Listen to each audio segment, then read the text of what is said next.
Welcome to this third podcast by Legal Aid Committee. I am myself Shyam Agrawal, a second year Legal Aid representative, and he is my co-host Satyam Mishra, a first year Legal Aid representative.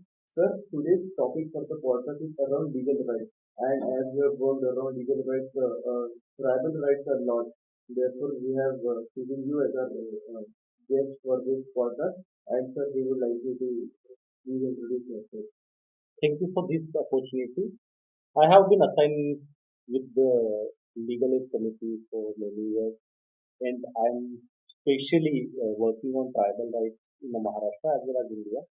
Basically, I'm Dr. Kailash Vassave here as an assistant professor, and I am belonging to very tribal community from Bhil tribal community from Nandurbar district, and I especially work on tribal rights in all over India. Okay, sir. Sir, beginning with our question. Sir, what motivated you to engage in social activism around tribal rights? There are several issues in tribal community, and as especially I'm belonging to that community only. तो क्या होता है कि tribals जो हैं, जब हम बात करते हैं ट्राइबल्स के बारे में, उनके जो राइट्स हैं, बहुत बार उनका कॉन्स्टिट्यूशनल रिकग्निशन, लीगल रिकग्निशन है। जब हम ग्राउंड पे बात करते हैं तो उनको जो भी राइट्स मिले हैं वो उनको पता नहीं होता। ये पहली बात है। दूसरी है कि जब है ना हम कम्युनिकेट करने जाते हैं उनको उनके राइट्स के बारे में, तो जो भी हमारे पास एडमिनिस्ट्रेटिव मैकेनिज्म है, ऑफिशियल मैकेनिज्म है, उनसे थोड़ा सा डिस्कनेक्टेड फील करते हैं ट्राइबल के। सेकेंड इशू है। थर्ड इशू है, जब उनको डॉक्यूमेंटेशन के लिए हमें आगे आना होता है तो ट्राइबल्स को है ना, बहुत बार ट्राइबल कस्टमरी लॉज के ऊपर डिपेंडेंट होते हैं। उनको जो है लीगल एजुकेशन उनका कम होता है। ये पहली बात है। उनका उनकी लिटरेसी रेट जो है ट्राइबल्स में वो बहुत कम होती है। ये भी दूसरा इशू है। उनके बेसिस पे उनके जो भी डॉक्यूमेंटेशन होने चाहिए राइट्स के रिलेटेड, जब हम ट्राइबल राइट्स एज है ना रिकग्निशन ऑफ फॉरेस्ट राइट की बात करेंगे तो उनको वो वन पत्ते जो भी मिलते हैं गवर्नमेंट को, उसे क्लेम करने के लिए उनके पास जो भी डॉक्यूमेंट चाहिए वो नहीं होते हैं। या फिर ऐसे बहुत सारे इश्यू जो है ना हम देखते हैं कि ट्राइबल्स में जो डायरेक्टली इनडायरेक्टली लॉ और उनके जो भी असेसमेंट हैं ट्राइबल राइट्स के, उनके थ्रू जब हम देखते हैं तो ये बहुत सारा गैप नजर आता है। और फिर मैं खुद उसी कम्युनिटी से बिलोंग करता हूँ और मुझे ये असल में लैंग्वेज का जो इशू है ट्राइबल्स में जो है ना बैरियर्स है, बहुत सारे एडमिनिस्ट्रेटिव बैरियर्स है, वो सारे देखने के बाद मुझे पता चला कि ट्राइबल्स के लिए असल में इस तरीके से काम किया जा सकता है। ये पहली बात है। दूसरी बात है कि उनके जो भी लीगल राइट्स जो है ना कॉन्स्टिट्यूशन में या फिर बहुत सारे कानून के द्वारा रिकॉग्नाइज किए गए हैं, उनका एक मैकेनिज्म जो है ट्राइबल थ्रू पहुंचना चाहिए। ये मेरा प्रयास होता है और इसीलिए मुझे लगता है कि ट्राइबल ये है ना राइट्स के लिए एक्टिविज्म जो है वो होना चाहिए। और उसमें है ना एक्टिवली पार्टिसिपेट अगर हम जैसे जो है ना जो खुद कम्युनिटी से बिलोंग करते हैं वो लोग अगर आकर काम करते हैं तो उसका बिल्कुल जो है फायदा जो है ट्राइबल को होगा। तो सर, जैसे आपका कहना है कि ट्राइबल्स के अराउंड की अवेयरनेस नहीं है कि उनके क्या लीगल राइट्स हैं, क्या उनके अपॉर्चुनिटीज है। एंड सर, आप फिर अभी यहाँ पे असिस्टेंट प्रोफेसर ऑफ लॉ बन चुके हैं और निधन आप कर रहे हैं, तो आपकी जर्नी जैसे कि आपको इस बारे में ज़्यादा कुछ पता है? शुरू में जो ट्राइबल का जो बैकग्राउंड होता है वहाँ एक तो बेसिक फैसिलिटीज है एजुकेशन रिलेटेड वो बहुत कम है। जो एक लीगल स्टैंडिंग होना चाहिए एजुकेशन रिलेटेड, अब तो राइट टू एजुकेशन में भी रिकॉग्नाइज है ना, फंडामेंटल राइट हो चुका है। बट ट्राइबल में जो स्कूल लेवल का एजुकेशन होता है उसमें ट्राइबल का एज ए कम्युनिटी ऐसे कम्युनिटी वाइज या फिर है ना एज है ना फैमिली वाइज ऐसा कोई बैकग्राउंड नहीं है। वो पूरे के पूरे गवर्नमेंट के ऊपर डिपेंड है। गवर्नमेंट का जो इंफ्रास्ट्रक्चर है या फिर जो स्कूलिंग रिलेटेड जो भी फैसिलिटीज है उसमें बहुत सारे लैकिंग हैं। तो ये सारी चीजें फेस करके मैं उसी पर्टिकुलर एरिया से यहाँ मेरे तक पहुंचा हूँ। तो मुझे लगता है कि बहुत सारे ऐसे बैरियर्स होने के बावजूद भी ट्राइबल्स में ऐसे बहुत सारे गट्स हैं जो डायरेक्टली इनडायरेक्टली उनको मोटिवेट करते हैं। उनकी डेली लाइफ है ना बहुत ही स्ट्रगलिंग होती है और वो स्ट्रगल से ही है ना डायरेक्टली इनडायरेक्टली इनबिल्ट कैरेक्टरिस्टिक्स होते हैं कि वो कुछ भी चीज हो उसमें वो सर्वाइव कर जाते हैं। ये एक अच्छा फीचर है ट्राइबल्स में। और यही चीज जो है ना मुझे जब मैं ट्राइबल राइट्स के बारे में या फिर यहाँ आके देखता हूँ, स्टूडेंट है ना बहुत बार मोटिवेट करते हैं, मैं खुद मोटिवेट हो जाता हूँ। और जब मैं रिसर्च करता हूँ कि ये सारी चीजें जो हैं जब मैं पढ़ता हूँ बहुत बार है ना जो कॉलोनियल माइंडसेट रहा है ट्राइबल्स के बारे में, वो सारी चीजें जब देखता हूँ तो कहीं ना कहीं है ना एक डिसकनेक्टेड फील होता है कि ट्राइबल्स के बारे में ये अच्छी चीजें जब हम देख रहे हैं आगे सोसाइटी में वो अलग है, और जब हमारे बारे में लिखा जा रहा है वो अलग है। जब हमारे कानूनों के बारे में बताया जा रहा है तो हमें सेल्फ डिटर्मिनेशन का राइट मिला है, हमें पैसा या फिर जो है ना फॉरेस्ट राइट जैसे कानून मिले हैं, जब धरातल पे उसी है ना कानून की बात करते हैं तो वो इम्प्लीमेंटेशन नहीं होते हैं। ना तो ट्राइबल को रोजी रोटी के लिए संघर्ष है, रोज के ना रोजमर्रा की जिंदगी के लिए संघर्ष है, तो ये सारी चीजें मोटिवेट करती हैं कि कहीं ना कहीं ट्राइबल के लिए अच्छा काम होना चाहिए, और इसी पे मैं तो ज्यादातर फोकस करता सर हूँ। पब्लिक अवेयरनेस यूज करना क्या रोल प्ले करता है रिगार्डिंग फॉरेस्ट? देखो, ट्राइबल में public awareness as a institutional mechanism जो है, ट्राइबल अपना जो एक खुद का पैटर्न है, कस्टमर राइट उनका जो भी एक खुद का रूढ़िगत प्रथा परंपरा पर आधारित जो चलता है, उसके लिए वो बहुत वेल कनेक्टेड और अवेयर है कि उनका जो भी रोटी बेटी व्यवहार होता है, उनमें जो भी है ना गांव पंचायत को जो भी है ना कम्युनिटी मीडिएशन मान लो, या फिर ऐसे बहुत सारे सिस्टम जो है ट्राइबल में बहुत अच्छे हैं। लेकिन जब हम बात करते हैं आफ्टर 1950 से, है ना, कॉन्स्टिट्यूशनल रिकॉग्निशन के बाद, तो ट्राइबल के जो राइट्स है जो डायरेक्टली इनडायरेक्टली डॉक्यूमेंटेड है, लेकिन उससे जब हम असेस करने जाते हैं तो उसके रिलेटेड जो भी मैकेनिज्म होने चाहिए वो नहीं है। और इसीलिए वहाँ जो भी है ना एजुकेटेड जो भी लोग हैं उनका रोल आ जाता है, एनजीओ का रोल आ जाता है, बहुत सारे पार्टी और पॉलिटिकल वर्कर्स का रोल आ जाता है, और साथ ही साथ जो भी इंस्टीट्यूशनल मैकेनिज्म है ट्राइबल्स में काम करने वाला, वो तालुका पंचायत से लेकर ग्राम पंचायत का, वो भी एक बहुत बड़े पैमाने पे है ना देखा जाता है कि वो एक अच्छा जो ना मैकेनिज्म बना है ट्राइबल के लिए। और डायरेक्टली इनडायरेक्टली इनका जो ना ट्राइबल डेवलपमेंट के साथ डायरेक्ट कनेक्शन है, जो है ना डिसकनेक्टेड हुआ है पिछली बार, है ना, जो पंचसूत्री दी थी जवाहरलाल नेहरू ने कि ट्राइबल के डेवलपमेंट के लिए ये सारी चीजें होनी चाहिए, और मिनिमम इंटरवेंस हो गवर्नमेंट का, ये वाली जो चीजें हैं जब हम धरातल पे देखते हैं तो इसमें बहुत सारे गैप हैं, और उसको रिमूव करने के लिए जो है ना मैकेनिज्म जो है हमें प्रशासकीय तौर पर भी देखने चाहिए। ये मेरा मानना है, उससे हम देख सकते हैं। जी सर। सर तो आपका क्या मानना है कि एजुकेशन एक कितना बड़ा रोल प्ले करता है किसी ट्राइबल कम्युनिटी के अपलिफ्टमेंट में? क्योंकि ट्राइबल की वजह से काफ़ी सारे कम्युनिटीज होंगी, तो उसमें से कुछ अपलिफ्टेड है, कुछ कुछ उतनी ज़्यादा आगे नहीं बढ़ पाएंगे, तो इसमें एजुकेशन ने कितना बड़ा रोल प्ले किया? तो मैं आपको एक एग्जांपल के तौर पे बताता हूँ। राजस्थान में एक मीना कम्युनिटी है, हम्म। जो ट्राइबल कम्युनिटी है राजस्थान की, लेकिन अगर आप ऑल इंडिया के जितने भी है ना ऑल इंडिया सर्विसेज देखो या फिर सेंट्रल सर्विसेज देखो, उसमें मीना कम्युनिटी जो है ना अपने एजुकेशन के दम पर जितनी भी सारी पोस्ट एसटी के लिए रिजर्व होती हैं, उनमें से 80 या 90% वो एक कम्युनिटी जो है वो रिप्रेजेंट करती है ऑल ओवर इंडिया के ट्राइब्स को। और यही महाराष्ट्र में अगर आप देखोगे तो यहाँ गोंड कम्युनिटी है या फिर भील कम्युनिटी है, वो बेसिकली महाराष्ट्र में 45 ट्राइबल कम्युनिटीज हैं। बट उनमें से भी है ना गिने चुने ऐसे 4 या 5 ट्राइबल कम्युनिटीज हैं जिनका ओवरऑल रिप्रेजेंटेशन जो है सर्विसेज में, एजुकेशन में या फिर पॉलिटिकल रिप्रेजेंटेशन है वो अच्छा है। बाकी जो कम्युनिटी है वो बहुत ही डिस्कनेक्टेड है, और यहाँ जो पीवीजीटी कम्युनिटीज है जिसे आदिम जमाती के नाम से जानते हैं, वो कोलम हो या फिर माडिया गोंड हो, कापकरी हो, इनके यहाँ तक ना आज तक भी वो अपना जो पुराना जो है ना आदिम जीवन है वही व्यतीत कर रहे हैं, और उसमें डायरेक्ट जो कनेक्शन होना चाहिए था गवर्नमेंट का उनके डेवलपमेंट के साथ, या फिर वो बहुत ही डिस्कनेक्टेड है। तो एजुकेशन ही एकमात्र ऐसा जरिया है जो है ना ट्राइबल को राइट्स के बारे में अवेयर करेगा। तो दूसरी बात है कि यहाँ जो भी युवा या फिर जो भी ट्राइबल हैं अपने राइट्स के बारे में जो भी गवर्नमेंट के साथ आज है ना, जहाँ जहाँ ट्राइबल बिल देखते हो वहाँ ट्राइबल अगेंस्ट गवर्नमेंट, ये एक है ना स्टीरियोटाइप है मान लो, लेकिन गवर्नमेंट के अगेंस्ट है ना, जहाँ जहाँ इम्प्लीमेंटेशन के इशू है वहाँ बहुत सारे यूथ है ना कनेक्टेड हो रहे हैं, गवर्नमेंट के अगेंस्ट एजुकेट कर रहे हैं। लेकिन ये अच्छी बात है कि उनको ये राइट्स है ना आफ्टर 70 ईयर 78 ईयर ऑफ ना इंडिपेंडेंस उनको ये पता चल रहे हैं, और ये सारी चीजें एजुकेशन के बावजूद भी हुए हैं। अदरवाइज ट्राइबल इतना जो है ना, देखो ट्राइबल के है ना बिफोर जो है ना यहाँ 1850 का रिवोल्ट होने से पहले भी बिरसा मुंडा या फिर संताल ये ऐसे बहुत सारे जो है ना उठाव जो है ट्राइबल्स ने ऑलरेडी करे थे यहाँ के ना ब्रिटिशर्स के अगेंस्ट। लेकिन उसके बाद देखो ट्राइबल है ना पूरा का पूरा है ना डिस्प्रेस है ना सिस्टम में चला गया था। उसके बाद आफ्टर 1950 एजुकेशन में इतना पैसा जरिया था, जिसके बाद है ना ये सारे रिकॉग्निशन ऑफ राइट्स की जो बातें हैं वो आई है। सर लीगल चैलेंजेस क्या आते हैं फॉरेस्ट क्लेम करने के? देखो, मैंने पहले ही बताया कि ट्राइबल मैंने खुद उस पर्टिकुलर है ना एरियाज में मेरे नंदीबाड़ डिस्ट्रिक्ट में मैंने काम किया है। ट्राइबल जब है ना फॉरेस्ट राइट क्लेम करते हैं, एक तो उसमें दो है ना कैटेगरीज है, एक कम्युनिटी फॉरेस्ट राइट है सीएफआर के नाम से जानते हैं, दूसरा है इंडिविजुअल टाइटल क्लेम जो है उसके रिलेटेड। तो वन पट्टा मिलने के लिए जो भी रिक्विजिट डॉक्यूमेंट है उनको वो पता नहीं है। दूसरी चीज है कि उनके पास ये सारे के सारे रिकॉर्ड भी पर्टिकुलर ऑफिस से आते हैं, तहसील ऑफिस मान लो, स्कूल से मान लो, जो भी है ना एल्डर्स का सर्टिफिकेट लेना है मान लो, ये सारे के सारे ऑफिस जो भी डॉक्यूमेंट क्रिएट किए जाते हैं गवर्नमेंट के द्वारा, उसमें बहुत सारा डिस्कनेक्टेड है गैप है, और ट्राइबल को ये असेस करने के लिए या फिर वो प्रोक्योर करने के लिए बहुत सारी दिक्कत आती है, ये पहली बात है।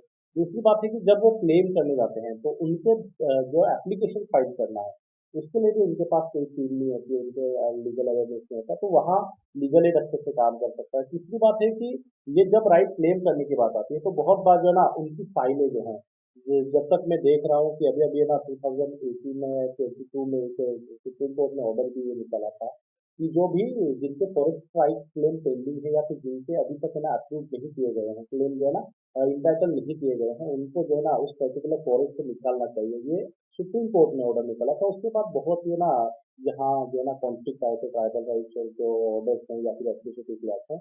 तो फॉरेस्ट राइट क्लेम करने में सबसे पहले तो ना एडमिनिस्ट्रेटिव दिक्कतें हैं। एडमिनिस्ट्रेशन ट्राइबल के लिए फॉर नहीं है। एडमिनिस्ट्रेशन बहुत बार जो है ना क्लेम राइट करने के लिए जो भी उनके पास मैकेनिज्म मिलते हैं वो एक तो है ना ट्राइबल को बेनिफिट देने के लिए है कि वो एडमिनिस्ट्रेटिव हर्डल क्रिएट करने के लिए है। यही जो है ना एक कंफ्यूजन है। और ऐसी चीजों में अगर एडमिनिस्ट्रेशन जो है ट्राइबल को सही तरीके से उनकी ग्राम सभा में ये सारी चीजें होगी, अच्छे से उनके लीडर्स को एक ट्रेनिंग दिया जाएगा, ग्राम सभा के मेंबर्स को ये बताया जाएगा कि ये आपके राइट्स है, तो फॉरेस्ट राइट क्लेम करने में ये अच्छी है ना एक साझेदारी हो सकती है। और इसका अगर आपको सही एग्जांपल देखना हो तो लेखा मेंढा या फिर जो है ना ग्राम पंचायत जो है गढ़चिरौली में एक दो ऐसे ग्राम पंचायत हैं जिन्होंने सीएफआर राइट पे कम्युनिटी फॉरेस्ट राइट पे अच्छा काम किया है और इंडिविजुअल फॉरेस्ट राइट पे भी अच्छा काम है। तो ये सारी दिक्कतें तो है लेकिन काम तो हो रहा जी सर। सर और लीगल सिस्टम कितना एक्सेसिबल है ट्राइबल लोगों के लिए? क्योंकि सर जैसे कि हम जानते हैं कि प्रॉपर्टी डिस्प्यूट आज के टाइम पे काफ़ी ज़्यादा बढ़ गया है एंड शेड्यूल्ड ट्राइब्स के लिए तो प्रॉपर्टी के जो मैटर्स है वो और ज़्यादा स्ट्रिंजेंट है कि जैसे वो किसी को प्रॉपर्टी बेच नहीं सकते हैं या फिर किसी ने उनकी प्रॉपर्टी पे इनके अगर पोजेशन ले लिया है तो उसको लेकर काफ़ी अलग अलग लॉज बने हुए हैं। तो लीगल सिस्टम इसलिए कितना एक्सेसिबल है इन लोगों के लिए? है। देखो बेसिकली ट्राइबल जो है ना उनका खुद का एक लीगल सिस्टम है जो कस्टमरी लॉज के ऊपर डिपेंड है। और ट्राइबल जो है ना ये सारे के सारे ये कोर्ट सिस्टम इनिशिएट होने से पहले ट्राइबल का खुद का जो कम्युनिटी मैकेनिज्म था उसके बेसिस पे ये सारी चीजें जो है ना पंच गाँव पंच आते थे, वो सारी की सारी जो है दोनों पार्टी का मिलकर एक जो है ना डिस्प्यूट जो है रिजोल्व करने का काम करते थे। लेकिन ये सारी प्रोसेसेस जो है जैसे ही हमने पेशवा या फिर फिफ्थ शेड्यूल इम्प्लीमेंट करने की कोशिश करी और एडमिनिस्ट्रेशन जो है वो ट्राइबल तक लेके जाने की कोशिश करी और पेशा का या फिर जो ना आर्टिकल 244 का जो मेन मैकेनिज्म है कि ट्राइबल्स के जो भी राइट्स हैं कि administration into the schedule areas के नाम से अगर आप देखोगे तो वहाँ पेशा हो या फिर ऐसे जो है ट्राइबल के जो भी रिकॉग्नाइज करते हैं राइट्स है उनके थ्रू उनको है ना खुद का सेल्फ सस्टेन जो है लीगल सिस्टम अडोप्ट करने की परमिशन है। लेकिन उनका सस्टेशन राइट्स से रिलेटेड इश्यूज हैं जो ऑफकोर्स है ना अनकोडिफाइड है। बहुत सारी डिस्पैरिटीज आ रही हैं। आपने मधु किशोर सुना होगा या फिर कमला ने भी जैसे जजमेंट सुने होंगे कि ट्राइबल वुमेन जो है अपने इशू क्लेम करने के लिए ना बहुत बार जो है ना उनको दिक्कतें आती हैं। पहली बात। दूसरी बात है कि ट्राइबल का जो लैंड है वो प्रोटेक्टेड लैंड है, वो इजीली ट्रांसफर नहीं किया जाता और है ना ट्राइबल की नॉन ट्राइबल ऐसे में जो भी मैकेनिज्म हमने क्रिएट किया है कि एक पटवारी से लेकर है ना जिला पंचायत हो या फिर जो है ना डिस्ट्रिक्ट कलेक्टर तक वो एक मैकेनिज्म जो है डायरेक्टली इनडायरेक्टली ट्राइबल के लैंड को प्रोटेक्ट करता है। दूसरा है कि ट्राइबल टू नॉन ट्राइबल अगर लैंड ट्रांसफर भी करना हो तो उसके लिए कमिश्नर लेवल या फिर जो है ना मंत्रा लेवल की एक परमिशन चाहिए होती है। तो वहाँ भी हर्डल्स आते हैं। जनरली ट्राइबल के पास लैंड बहुत मिनिमम बचा है तो वो ट्रांसफर नहीं करेगा। इसके लिए जो है ना गवर्नमेंट को सोचना चाहिए कि ट्राइबल के पास जो मिनिमम लैंड है सरप्लस लैंड ऐसा ट्राइबल के पास नहीं है जो वो ट्रांसफर कर सके। तो जो भी लैंड है वो प्रोटेक्ट होना चाहिए। और बहुत बार किसी का जो आक्रमण हो रहा है या फिर बहुत सारे जो है माइनिंग रिलेटेड इश्यूज आते हैं या फिर जो बड़े प्रोजेक्ट होते हैं जिसमें ज्यादातर अगर आप आज की रिपोर्ट भी देख लो तो ट्राइबल ही डिस्प्लेस हुआ है इस चीज में। तो यहाँ जो है ट्राइबल लैंड का जो रिकॉग्निशन है प्रोटेक्टेड जो है वो होना चाहिए। और दूसरी चीज है कि उसमें ट्राइबल ऑटोनॉमी की जो है सेल्फ डिटर्मिनेशन जैसे जो राइट्स हैं जो इंटरनेशनल लॉ ने सेल्फ रिकॉग्नाइज किए हैं जो इंडियन कॉन्स्टिट्यूशन में इस तरह ना ट्रांसफर नहीं हुए हैं, उसके लिए ट्राइबल अपनी लड़ाई लड़ रहे हैं। लेकिन फिर भी ट्राइबल लैंड अगर प्रोटेक्ट होते हैं उनका जो भी उसका खुद का मैकेनिज्म है कि उनमें जो भी प्रॉपर्टी राइट्स हैं वो कैसे डिस्ट्रीब्यूट करेंगे ये सारी चीजें। तो वो अगर सिस्टम हम थोड़ा सा है ना मॉडर्न जो अप्रोचेस है वो और ट्रेडिशनल अप्रोच है उनमें अगर थोड़ी अच्छी चीजें ढूंढते हैं तो निश्चित है ना ये प्रॉपर्टी राइट के इश्यूज है ना वो सॉल्व हो और सर जो इलीगल पोजीशन आजकल काफ़ी ज़्यादा हो जाता है लैंड पर। तो अगर किसी कोई ट्राइबल है किसी की ज़मीन है 5 एकड़ की और किसी ने वहाँ पे इलीगली कब्जा कर लिया तो फिर उस तरह से क्या क्या ऑफर मतलब क्या क्या आगे कर सकता है लीगली बताने के जाए। लिए? देखो ज्यादातर ये जो ट्राइबल लैंड है ये प्रोटेक्टेड लैंड है और उसके लिए जो है ना उसका रेगुलेशन जो है उनकी ग्राम सभा के द्वारा होता है। तो ये सारे के सारे राइट वहाँ की ग्राम पंचायत को दिए अच्छा। हैं। तो ग्राम पंचायत उसके ऊपर रेगुलेट करेगी कि क्या कैसे करना है। तो ये जो राइट्स है, हम्म, जितना हम उनके राइट्स के बारे में अवेयर करेंगे, वो अपने राइट्स जानेंगे, उसको ग्राम सभा में लेके जाएंगे, ग्राम सभा उसके ऊपर रेगुलेशन बनाएगी, और ऑटोमेटिकली ऐसे जो इलीगल ट्रांसफर है, या फिर मान लो कि कोई से या कब्जा करने की जो चीजें हैं, या फिर ट्राइबल में इन्फोर्समेंट है लैंड के ऊपर गवर्नमेंट का, या फिर ये ना प्राइवेट पार्टी का, हम्म, वो भी हम कम कर सकते हैं। तो ये चीज है। बिल्कुल सर, लॉयर्स और लीगल ऑर्गेनाइजेशन का क्या रोल रहता है? देखो सबसे बड़ा है ना पार्ट जो है वो लीगल एड या फिर जो है लॉयर्स का ही होता है। आपने सुना होगा नर्मदा बचाओ मूवमेंट। ट्राइबल को ये इतना बड़ा मतलब एशिया का सबसे बड़ा डैम ट्राइबल इलाके में हो रहा है नंदीगढ़ डिस्ट्रिक्ट में, ये पता ही नहीं था। उसके बाद नर्मदा बचाओ जैसे मूवमेंट आते हैं, ट्राइबल को अवेयर करते हैं कि आपका लैंड जो है इस पर्टिकुलर डैम प्रोजेक्ट में जाएगा, आप इसके से जाओगे, आपको रिहेबिलिटेशन का कोई भी स्कीम गवर्नमेंट के पास नहीं है, आपको फाइट करना होगा। ये जब नर्मदा बचाओ आंदोलन बताता है तभी ये मूवमेंट चलता है। उसके बाद जो है ना आज देश में सबसे ज्यादा अगर है ना, मतलब वहां भी बहुत इश्यू है नर्मदा बचाओ आंदोलन, और जो है ना जो सरदार सरोवर डैम प्रोजेक्ट में जो भी डिस्प्लेसमेंट है उसके बहुत सारे इश्यूज हैं। पर एक बात आप रिकॉग्नाइज कर सकते हो कि ऑल ओवर वर्ल्ड में जितना भी अच्छा रिहैबिलिटेशन हुआ है वो वहीं पे हुआ है। बाकी जहाँ जहाँ स्ट्रगल है वो अलग है। और दूसरी चीज है कि हमारे यहाँ एक लोक संघर्ष मोर्चा करके एक मूवमेंट है, जो है ना फॉरेस्ट साइड के ऊपर क्लेम करता है, या फिर बहुत सारे ऐसे मूवमेंट है जो डायरेक्टली इंडिरेक्टली ट्राइबल के जो भी लैंड राइट्स हैं, ऑटोनॉमी राइट्स हैं, उसके ऊपर काम करते हैं। तो वहाँ लीगल एड लॉयर जो है उनकी तो बहुत ज्यादा जरूरत है। और लीगल एड कमिटी को अगर आप काम करोगे या फिर हम सारे काम करेंगे तो बिल्कुल है ना अवेयरनेस तो हो सकता है, साथ ही साथ ट्राइबल को अगर हम डॉक्यूमेंटेड राइट्स दे सकते हैं तो वो रिकॉग्निशन भी मिलेगा, और साथ ही साथ उनके राइट्स के बारे में भी अवेयरनेस हो सकता है। जी सर। सर, आपके कहने से एनजीओ कितना इम्पोर्टेंट रोल प्ले करते हैं किसी ट्राइबल अवेयरनेस में? तो वही तो मैं बता रहा हूँ कि एनजीओ जो है ना ये बहुत बार है ना ये एक स्टडी है गवर्नमेंट और ट्राइबल के राइट्स के बीच में। और देखो यहाँ जो है ना सिर्फ अवेयरनेस के बारे में वो है ना लीगल बैटल भी किए जाते हैं। तो आपने देखा होगा कि नर्मदा बच्चा वर्सेस यूनियन इंडिया जो है ना डायरेक्टली इनडायरेक्टली ट्राइबल के राइट्स को प्रोटेक्ट करके उनका रिहेबिलिटेशन होना चाहिए, ये वाला है। सबसे अच्छा जजमेंट अगर आप देखोगे तो समता जो है ना समता जो एनजीओ है जिन्होंने है ना ट्राइबल राइट्स के ऊपर जो है ना पे फाइट लड़ी थी। दूसरा है कि ये जो है ना फॉरेस्ट कंजर्वेशन राइट्स से रिलेटेड भी अभी अभी जो बैटल चल रहे उसमें भी है। अगर आप हादसे हुए जो भी है ना फॉरेस्ट कटिंग के अडानी और उनके इंटरेस्टमेंट रिलेटेड है, वहाँ भी सारी जगह है ना ये एनजीओ ही काम कर रहे हैं। और वो बहुत बार जो है ना पुराने एनजीओ थे वो नॉन ट्राइबल जो है ना रन करते थे। अभी अभी ट्राइबल एनजीओ का जो वर्क है वो ट्राइबल एरिया में बहुत ज्यादा बड़ा है। और वो एक अच्छी चीज है कि ट्राइबल्स में एनजीओ जो है ना अच्छे मोटिव के साथ आकर काम कर रहे हैं, और ये ट्राइबल के लिए बेनिफिट हो रहे हैं। सर, बहुत स्पेसिफिक लीगल रिकॉन्सिलिएशन का बेनिफिट है society and forest. There are many gaps in the legal implementation. Laws are enough. They are है ना properly drafted, they are properly है ना documented. But if you look at the है ना very implementation of each and every aspect और every है ना legal rights of the tribal related, तो वहाँ क्या है कि ये जो सारे laws हैं, देखो एट्रोसिटी के रिलेटेड है ना कहाँ ऐसा फाइल करनी है वहाँ तक नहीं पता होता। फॉरेस्ट राइट के बारे में ये जो है ना फॉरेस्ट का वन राइट क्लेम हम कर सकते हैं, लेकिन उसके लिए कौन सी ऑथोरिटी है, किसके पास जाना है, क्या डॉक्यूमेंट लगेंगे, ये भी पता नहीं होता। तो ऐसी जो है कि ट्राइबल को अपने राइट्स के बारे में अवेयर नहीं है। बहुत सारे ट्राइबल स्टूडेंट है, इसे नेशनल लॉ यूनिवर्सिटी में उनको है ना एडमिशन दिया जाता है, उसके लिए स्कॉलरशिप होती है, उसके लिए एग्जाम होते हैं, ये तक की पता नहीं होता उनको। तो यहाँ जो है ना हर बार जो है ट्राइबल के ऊपर जो है कि वो इतनी सारी स्कीम होने के बावजूद, इतना प्रोटेक्शन होने के बावजूद वो खुद का डेवलपमेंट नहीं कर पा रहे हैं। ये बहुत ही गैप है, और इससे जो है ना हमें आगे रिफॉर्म कैसे आगे रिव्यू देखना चाहिए। और इसीलिए जितना ट्राइबल अपने राइट्स के बारे में अवेयर होगा उसके मैकेनिज्म ढूंढना है जो लीगल एड अच्छे से कर सकता है। दूसरी चीज है कि ट्राइबल का जो भी एजुकेशन है या फिर और रिप्रेजेंटेशन जो है तीनों फॉर्म्स में, तो जुडिशरी है उसमें है ना ट्राइबल जो है ना बहुत बार जो है ना जीरो में पाया जाता है। एडमिनिस्ट्रेटिव जो है बहुत बार जो है ना क्लास 4 में सिमट जाता है। तो यहाँ जो है ट्राइबल पॉलिटिकल रिप्रेजेंटेशन है, सोशल रिप्रेजेंटेशन है, वो अगर आगे अवेयर आगे अपने राइट्स के बारे में है ना खुद का जो है ना स्टैंड रखेंगे तो बहुत बार जो है ना ये अच्छा मैकेनिज्म साबित होगा कि जो लीगल गैप्स हैं ये धीरे धीरे भर के निकलेंगे। सर, आपने थोड़ी देर पहले कितनी सक्सेसफुल मूवमेंट मेंशन किए थे नाम नर्मदा मूवमेंट, हसदे मूवमेंट, तो ये मूवमेंट क्या है, आप थोड़ा डिटेल में एक्सप्लेन कर सकते हो? देखो, झारखंड में आपने सुना होगा पत्थलगड़ी मूवमेंट का एक है ना चला था, जिसके अगेंस्ट ना बहुत सारे एलिगेशन भी आए थे। लेकिन क्या है कि ट्राइबल अपने एरिया में ऑटोनॉमी चाहता है, तो वहाँ डायरेक्टली इनडायरेक्टली जो गवर्नमेंट इंफोर्समेंट करती है ट्राइबल लैंड के ऊपर, और जो प्राइवेट जो भी है ना इंस्टीट्यूशन कंपनीज है वो इंफोर्समेंट करती है।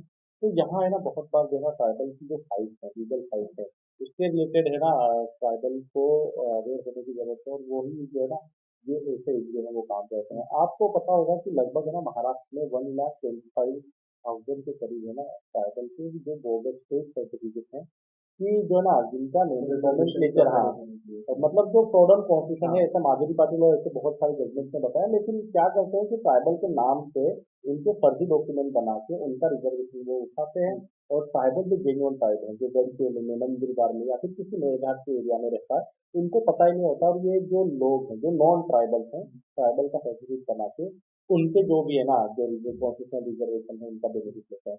तो ऐसी चीजों में देखो, महाराष्ट्र में एक अप्रोच करके संगठन है, या फिर ट्राइबल ऑफिसर्स का एक संगठन है, गोंडवाना फाउंडेशन जैसे संगठन है, ये डायरेक्टली इनडायरेक्टली है ना ऐसे जो मूवमेंट्स है, नर्मदा बचाओ मान लो, ये तो है ना नॉन ट्राइबल द्वारा चला गया मूवमेंट था, फिर भी समता हो, नर्मदा बचाओ आंदोलन हो, या फिर पत्थलगड़ी मूवमेंट जो है ना सेल्फ सस्टेन मूवमेंट था, ट्राइबल यूथ मूवमेंट जो है एमपी में आज देश के नाम से काम कर रहा हो, जिन्होंने ना वहाँ की गवर्नमेंट को हिला के रखा था। आज ट्राइबल में राजस्थान में जो है ना बाप जो भारत आदिवासी पार्टी के नाम से मूवमेंट चल रहा है, आपने सोनम वांगचुक का जो हाँ हाँ एजुकेशन सुना होगा, रिजर्वेशन। क्लाइमेट चेंज के रिलेटेड। तो ये सारे के सारे जो मूवमेंट्स हैं डायरेक्टली इनडायरेक्टली ट्राइबल प्रोटेक्शन के रिलेटेड काम करते हैं, और जो अच्छा काम है जो लोगों के सामने आ रहा है, और ट्राइबल राइट जो है ना अभी धीरे धीरे लोगों को समझ में भी लगा है कि इससे इससे काम होना चाहिए, और ट्राइबल भी जानने लगे हैं। एसपीओ मूवमेंट जैसे सेम मूवमेंट ही था जो छत्तीसगढ़ में होगा गोल माली हाँ वहाँ हाँ, से। जरूर जरूर। और हाल में देखो कि देखो हर बार जो है ना बीजेपी है या फिर कांग्रेस है,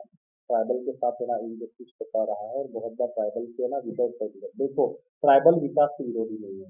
ट्राइबल का अगर कोई पार्टिसिपेशन होता है इस डेवलपमेंट प्रोसेस में, तो ट्राइबल है ना बिल्कुल डेवलपमेंट का विरोध नहीं करेंगे। लेकिन ट्राइबल का, मान लो आप उनकी लैंड ले रहे हो, उनका वाटर ले रहे हो, उनका जो है ना सारा की सारी जो संपत्ति है नेशनल रिसोर्सेज से, वो आप है ना यहाँ इम्पोर्ट कर रहे हो, उसके ऊपर है ना सारी की सारी संपत्ति आप लेके जा रहे हो, लेकिन ट्राइबल को बदले में क्या मिलता है? ट्राइबल डिस्प्यूट होता है, ट्राइबल का मर्डर होता है, ट्राइबल को नक्सलिज्म का ठप्पा लगता है। तो ऐसी चीजें जो है ना अवॉइड करके हम क्या कर सकते हैं कि ट्राइबल है ना डेवलपमेंट प्रोसेस में एक पार्टिसिपेट करें, और डायरेक्टली इनडायरेक्टली ट्राइबल को भी है ना पूरा नहीं लेकिन मिनिमम बेनिफिट जो है ना उस प्रोजेक्ट का जो है मिले। तो जिनके ट्राइबल जो है ना जैसे विकास विरोधी जो भी आज बहुत सारी चीजें देखने को मिलती है, उसमें कोई बात नहीं करेंगे, और इसका मूवमेंट जो है ना आप सफल भी मान सकते हैं, ऐसी भी चीजें हैं। तो सर आज के टाइम पे टॉप लेवल पर यूनियन लेवल पर वैसे भी ट्राइबल नेता है ज़्यादा जो काम कर रहे हैं, टेन रिप्रेजेंटेशन मिला है कैबिनेट में भी अभी देखो, मैं फिलहाल सरकार में। ये मेरा रिसर्च का भी एरिया है, मैं उसके ऊपर काम कर रहा हूँ कि आफ्टर 1950 के बाद इंडिया है ना इंडिपेंडेंस होने के बाद क्या जो पॉलिटिकल रिजर्वेशन है, सभी में ट्राइबल इशू को एड्रेस करने के लिए उसका बेनिफिट या फिर अच्छा हुआ है। तो उसमें ना देखो कांतिलाल भूरिया ने ना पेशा रिलेटेड एक है ना एजुकेशन चलाया था, तो उसके रिलेटेड है ना पेशा ऐड बना था। अभी अभी जो है ना अगर आप पी ए संगमा जिन्होंने पवन मुखर्जी के आगे से ना वो प्रेसिडेंट का इलेक्शन लड़ा था, वो एक अच्छे ट्राइबल लीडर थे ऐसे। लेकिन जो है ना जितना मतलब नॉन ट्राइबल मूवमेंट से है ना ट्राइबल को लीड किया जाता है, उतना जेन्युइन ट्राइबल जो भी लीडर्स है उनको आगे आने नहीं दिया जाता है।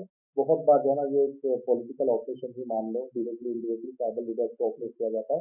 तो आज के जमाने में बहुत सारे ऐसे लीडर्स हैं जो काम कर रहे हैं झारखंड में, जो शिबू सोरेन और जो है ना उनका मूवमेंट भी है, लेकिन उनसे कितना जस्टिस मिला है ये भी हमें पता नहीं है। ओडिशा में आज ट्राइबल है ना सीएम है, प्रेसिडेंट भी झारखंड है छत्तीसगढ़ में भी है ना ट्राइबल मुख्यमंत्री है।